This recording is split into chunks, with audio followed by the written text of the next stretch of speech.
studies.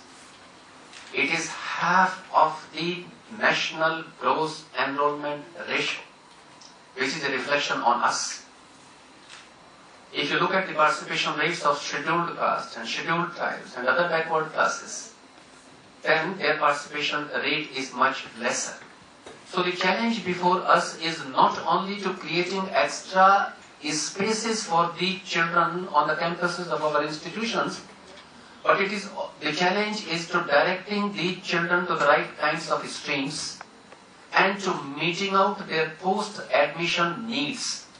You may be charging 23 rupees per month tuition fee from a postgraduate students in the University of Delhi, but the cost of living is so much in a place like Delhi that unless you provide financial assistance to the students, the student may not be able to survive, and as a result of which the student will get pushed out of the system. Another problem before us is about the students' enrollment. If you look at the students' enrollment, you find that 86% of the total enrollment is in undergraduate programs. 12% enrollment is in the postgraduate programs, and only 1% students are enrolled in research, and another 1% students are enrolled in diploma programs. So how are we going to become a strong nation? How are we going to overcome the severe shortage of faculty in our institutions? How are we going to produce the skilled workforce needed by the modern world in high-end research unless we increase the enrollment in the postgraduate programs and in the research programs? This is yet another challenge before us. There are curricular areas wherein the gross enrollment ratio, of the total enrollment, the enrollment in those domains of knowledge is not even 1%, and they are the most vital domains of knowledge, like agriculture, like veterinary science. In these two areas, of the total enrollment, you do not have even 1% students enrolled in the subjects related to agriculture. Similarly, if you look at the faculty-wise enrollment, there are again huge variations. Large number of our students are enrolled either in arts, humanities, social sciences, and very few students are enrolled in exact sciences, in engineering, and in other allied disciplines. Another challenge before us is that you may be aware that in the recent past there has been a very massive privatization of higher education in our country. The share of private colleges in higher education is 58%. The share of private institutions in terms of universities is close to 44%. That number is increasing. The number of institutions are increasing at the rate of 9.6% annually. But the enrollment is not commensurating with the growth of the number of educational institutions. And as a result of which, when you analyze the scenario, you find that we have institutions wherein you do not have the critical mass of students and critical mass of faculty. And unless you do not have a critical mass of faculty and critical mass of students, then you cannot be a viable institution, which is why large number of institutions are queuing up before the All India Council for Technical Education for the closure. Institutions are not able to fill in the classrooms. Institutions which were opened for the purposes of making money, because those kinds of people have given business orientation to higher education, and that is yet another challenge before us. Now I would like to take you in the history of higher education. In fact, people have been talking about, when they talk about world's history of education, they say that the first university was established in 1088 in Bologna. They are ignorant that we have been pioneer in higher education when we had set up Takshila, Vikramshila and Nalanda. Much before that, and we were the pioneers for about 1,800 long years, but then for various reasons our institutions were not,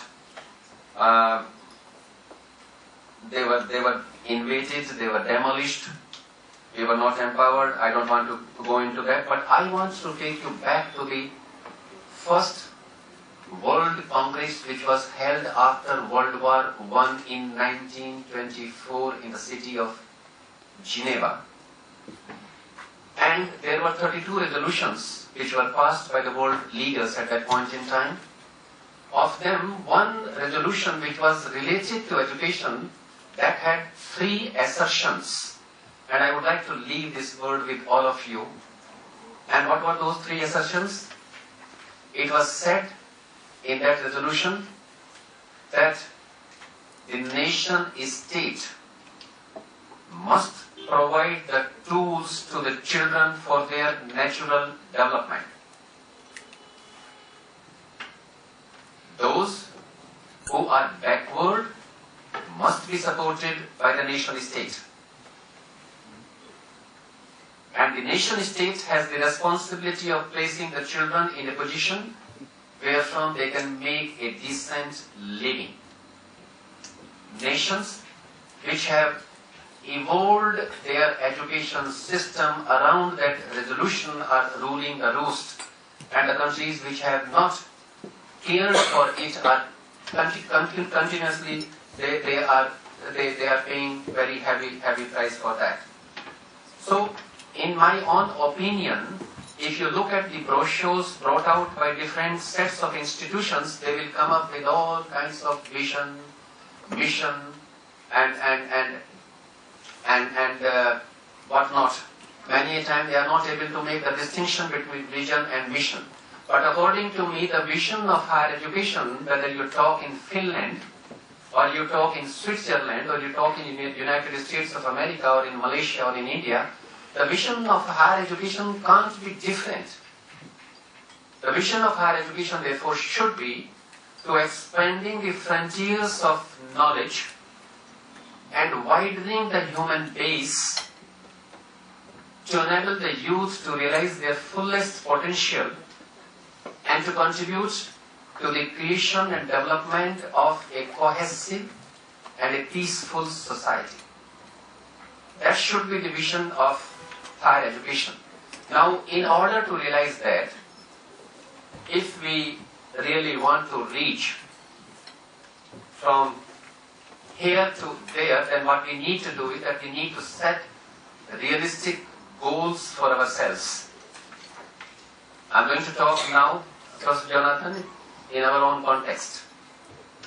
In India, what we need to do, what we wish to do in another 10 years' time, that from the present level of gross enrollment ratio of 21.4%, we would like to hit 30% gross enrollment ratio in higher education by way of ensuring the participation of one and all in the sector of higher education, those who desire to access quality higher education.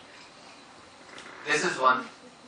The another thing that we would like to do is that we would like to strengthen those pockets of our country wherein the access to higher education is not within the reach of the, we cannot provide, higher education can never ever be provided at the doorstep of the child. But then we have to come up with a very comprehensive policy through which we can make sure that the post-admission needs of the children are met, and that they are comfortable, and that no one is denied access to higher education because of financial reasons. That should be the second agenda. And for which we would require that the money that we are spending on education, we are spending 4.26% of the GDP, and we had set a goal for ourselves in 1966 when Kothari submitted its report to the federal government, that we are going to spend 6% of the GDP on education in a phased manner, and by the year 1986 we will hit 6% GDP mark. We are far away from it. And if we want to become a strong nation, if we want to become a better place of living, then what we need to do is that we need to increase allocation for education. And when we are increasing allocation for higher education, we also need to build the capacity of the existing institution to absorb those kinds of resources. Unfortunately, you make money available to the institutions and they are not able to make judicious use of those resources. So, we want to, from here, we want to go in for inclusive and qualitative expansion of higher education. And when we are talking about qualitative expansion of higher education, then I think we need to know one thing very clear, that most of our institutions fall in the category of learning system, which means that the knowledge created elsewhere is transmitted on the campuses of our institutions and certified. We are not creating new knowledge on our campuses of higher learning. And therefore we have to go in for qualitative expansion of higher education. The biggest challenge before us is to make quality higher education available at an affordable cost. And we should not look at access, equity, expansion, accreditation in a fragmented manner. We need to look at it in a very holistic manner. And if these policy initiatives are to succeed, then the first thing we should do is that we should stop this fragmentation of higher education which we have done in the last 20 years. We have set up large number of single faculty institutions. We need to transform these existing institutions into multi-interdisciplinary institutions of higher learning, because the new knowledge in today's time lies at the intersections of different disciplines. And if that is so, then opening a college of engineering with 120 seats, or opening a teacher training college by taking 2 units from the National Council for Teacher Education, I mean, these kinds of institutions are not going to survive, and therefore there is a need to dissolve the boundaries between the disciplines.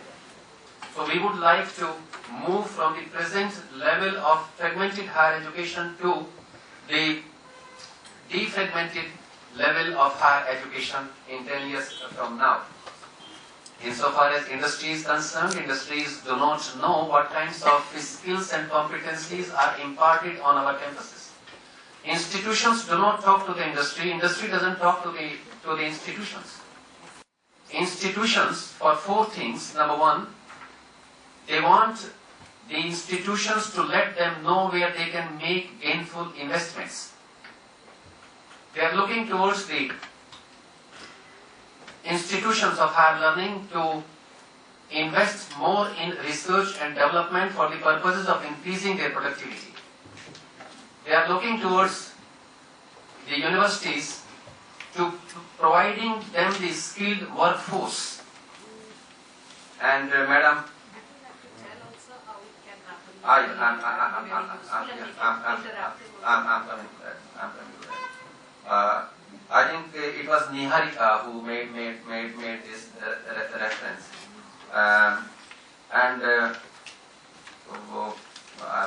Now, because you introduced, I have lost that thread.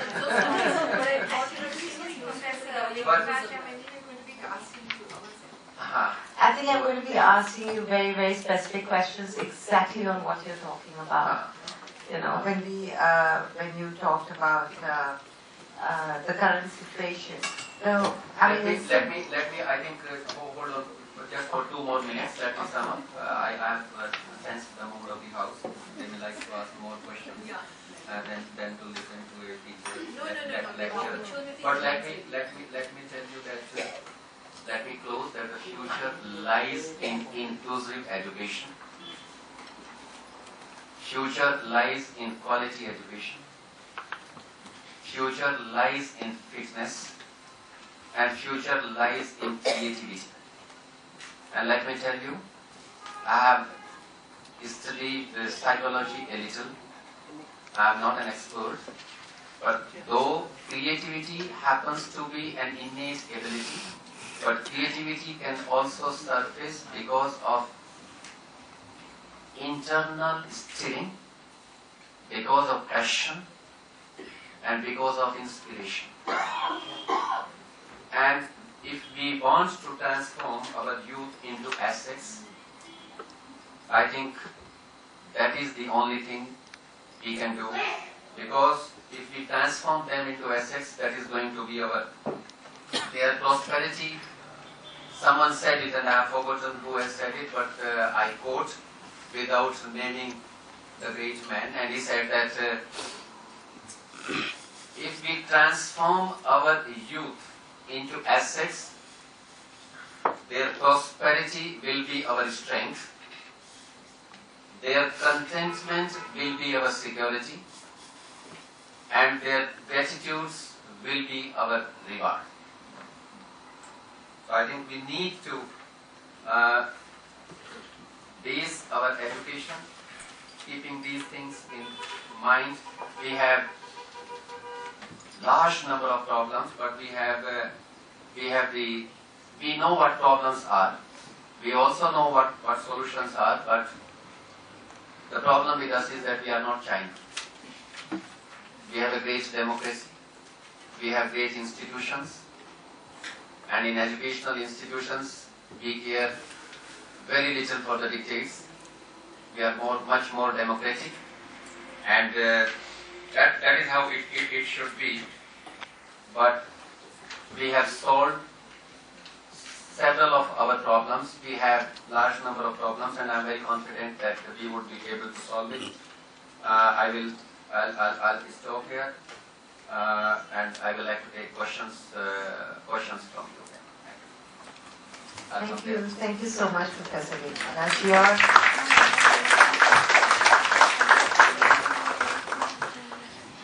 The talk was very, it provided fresh insights into the Indian education system. In fact, you answered a lot of my questions, which I was going to address to you. The first one was, of course, when you talk about we need to increase the number of students or enrollments into our universities. I think, yes, we have increased in our capacity over the last decade, but I think what we really need to focus here, which is leading to brain drain, is on quality. When we talk about quality, we are talking about a lot of different areas. For instance, the curriculum development, how that can be learning outside the classroom, in the sense if you can't attend a classroom lecture, you should be able to do that at home. We need to address so many areas. We need to address our research, industry interface. We need to get a much more closer association with the industry. We have teachers here to address. We have the quality to address. So yes, we can increase in capacity, but simultaneously I think we need to increase in quality. So can we have your take on this, please? See, I think curriculum updation is concerned. We campus. It is often we are not conducting. Let me also slightly digress. The kinds of reports which you see in the media about the percentage of the children who are not employable, most of these reports are based on perceptions. It's not like that. See, because the number is increasing exponentially, so it happens in any educational situation that the number of graduates who would be labeled as the talented workforce would always be mean +2 standard deviation. So that number in any given population would remain almost the same. But I'm not saying that we should not care for that. Whosoever enters into the portals of higher education should, when he leaves or she leaves, she should leave as the best. That is the responsibility of the institution, and that can be done by way of updating the curriculum.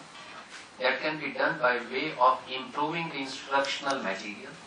That can be done by way of evolving appropriate assessment techniques which can assess the potential. Sorry, Professor, I need to interrupt on this, but we know what the issues are. What I want to know is how do you overcome these issues? I'm coming to that. Insofar as research is concerned, let us be practical about it. You cannot expect every single institution to publish in the nature or in the science. World over, the research universities are very few universities, and overwhelmingly they are public institutions.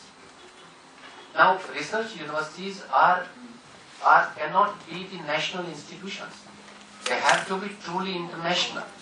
And therefore, what we should do is we should also identify, and we have done that. We have identified some of our universities which are research-intensive universities, and we are providing them additional resources for the promotion of research in areas of global concerns. So most of the time we say that our institutions are not figuring in the first 200. But very few of us are aware of the fact that the kinds of parameters which are employed for the purposes of assessing and accrediting these institutions are the ones which are not applicable to our institutions. Because as a matter of law, we cannot internationalize our classroom, we cannot internationalize our faculty. These are some of the limitations. We need to evolve our own indigenous method of assessment and accreditation, through which we can do our own ranking. I would give more marks to an institution which would provide educational facilities to the children, to a large number of children coming from the backward section of the society. I would give more marks to an institution which is located in a far-flung area and providing great education to the girl students. So I think we should not be carried away too much by these surveys. We should participate. Our institutions are participating, and some of our departments are figuring in that. Now, insofar as this industry and institutional linkages are concerned, the onus lies on both.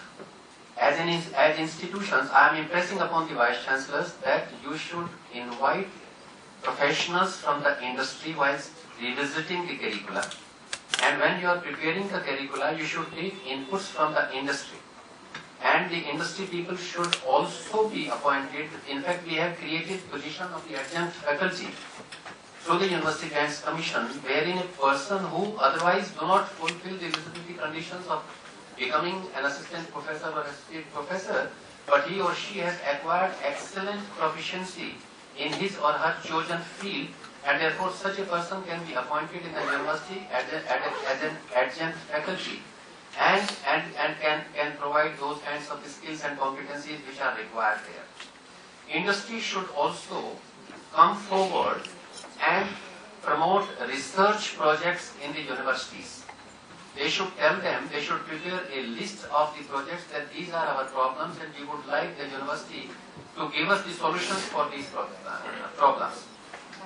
And industry should also set up the laboratories and the workshops on the campuses. In fact, we are having very vast campuses. For instance, the campus of our University of Hyderabad is 2,300 acres. We would welcome industry to come and set up some labs there, some incubation centers there. We would love industry to go to Jawaharlal University and... Might I jump in here very rudely and presumptively? Because I'm very much in agreement with a lot of what you said, Professor Prakash. It's very good to hear it.